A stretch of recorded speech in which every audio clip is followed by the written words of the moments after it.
এক কথায় অবিশ্বাস্য।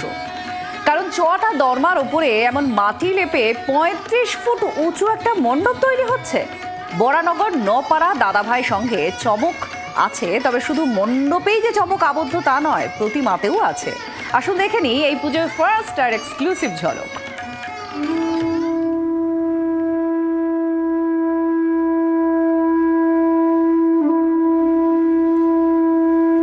বরানগর নপাড়ার দাদাভাই সংঘের দুর্গাপুজোয় এবারের থিমের নাম শিকড়।